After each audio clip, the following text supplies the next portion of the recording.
வணக்கம் மக்களே, welcome to Narmi tax. இன்னைக்கு நம்ம என்ன பார்க்க போறோம்னா, ஒவ்வொரு நட்சத்திரத்தில் பிறந்தவர்களும் தங்களின் பெயர் தன்னுடைய பிறந்த நட்சத்திரத்தின்படி அதற்கு இசைவாக இருக்கும்படி அமைத்து கொள்வது சிறந்த வாழ்வை பெற்றுக்கொள்வதற்கு உதவியாக அமையும் என்று நமது பெரியோர்கள் ஜோதிடக் கலையில் கூறியுள்ளார்கள். அப்படி பார்த்தால் சுவாதி நட்சத்திரத்தில் பிறந்தவர்கள் தங்களின் பெயர் பின்வருமாறு அமைத்து கொள்ளலாம் என்கின்றனர் நமது பெரியோர்கள். சுவாதியின் 4 பாதங்களுக்கும் முறையே ரூ, ரே, ரோ, தா என்னும் எழுத்துக்கள் முதல் எழுத்துக்களாக கூறப்பட்டுள்ளன. ரூபா, ரூபன், ரேவதி, ரோகிணி, தாண்டவன் என்பது போல பெயர்களை வைத்து கொள்ளலாம்.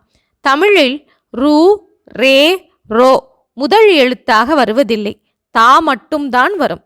இதற்கு தக்கபடி பெயர் அமைத்து கொள்ளலாம்.